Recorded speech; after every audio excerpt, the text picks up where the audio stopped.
Chers amis abonnés, auditeurs, téléspectateurs, salam alaikum, marhaba bikoum, content de vous retrouver.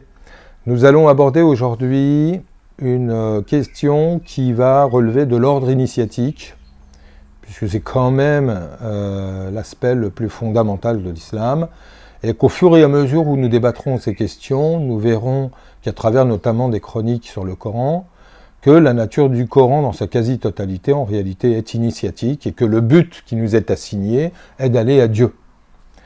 C'est pas d'aller à l'islam est un moyen d'aller à Dieu, c'est pas une finalité. Et ce, bismillah ar-Rahman ar-Rahim, wa salatu wa salam, ala al-Habib al-Mustafa, Sayyidina Muhammad, kashif al-Rumma, shafi al-Umma. Aller à Dieu.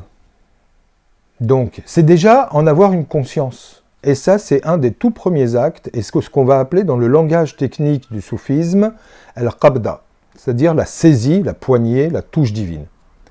C'est quand le moment, il y a un verset coranique qui dit « Fataballahu alayhim liyatubu ».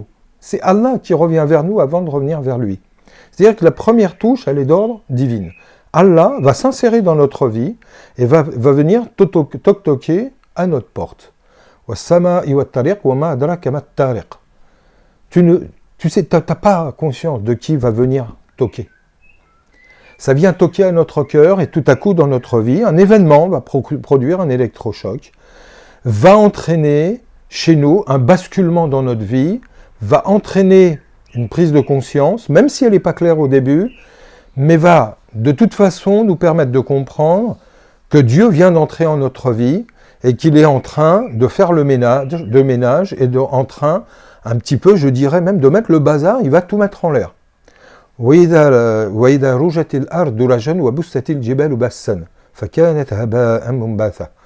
C'est-à-dire que la terre va être retournée, les montagnes vont voler en éclats, de façon à ce qu'il ne reste que cette petite poussière infime qui vole dans les rayons du soleil.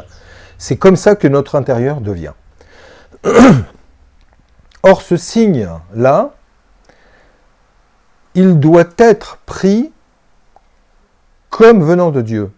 Et il doit impliquer des choses dans la façon dont on va rechercher Dieu.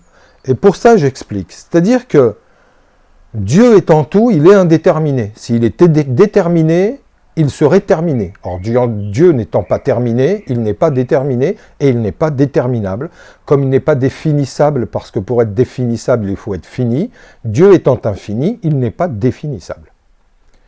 Donc, automatiquement, notre intention d'aller à lui va aussi devoir être totale, entière et indéterminée. Et à quoi peut-on voir qu'une intention est indéterminée? C'est que dans les mots déjà, on va affirmer ce que l'on cherche. Moi, des gens viennent souvent me voir pour demander de l'aide et me disent « J'aimerais trouver une tariqa ». Et donc, je leur demande « Mais vous voulez trouver Dieu ou une tariqa ?» Donc, une tariqa, un centre initiatique soufi, un moyen d'aller à Dieu, etc. Les gens me disent « Une tariqa, parce que pour aller à Dieu, il faut une tariqa ». Non, c'est pas vrai. Pour aller à Dieu, il faut Dieu. La tariqa, c'est-à-dire le mode confrérique actuel, qui d'ailleurs est né entre le XIIe et le XIIIe siècle, avant n'existait pas en tant que tel. Le prophète n'a pas formé de tariqa.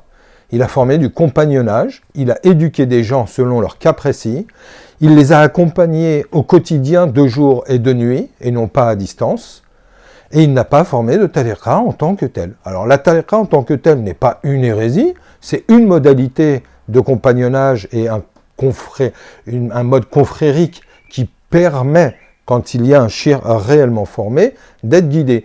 Mais ce qui est avant tout à chercher, plus qu'une tariqa, c'est un guide spirituel. Celui que Dieu veut égarer, tu verras qu'il n'a ni protecteur ni guide. Et là, Dieu ne dit pas il n'a ni tariqa ni quoi que ce soit. Non. Ce qui est à rechercher, c'est quelqu'un qu'on va appeler un grand frère, un compagnon d'expérience, un shir, un guide, etc. C'est de rechercher quelqu'un qui, de par son expérience, va nous aider. C'est ce que dit au chapitre 22 des Tadbirat Ibn Arabi, quand il dit la première des choses que tu dois chercher, c'est un guide, un oustad. Oustad en arabe, c'est un enseignant. C'est déjà quelqu'un capable de te donner une préparation au moins théorique. C'est-à-dire quelqu'un de te faire comprendre quelle est ta raison d'être?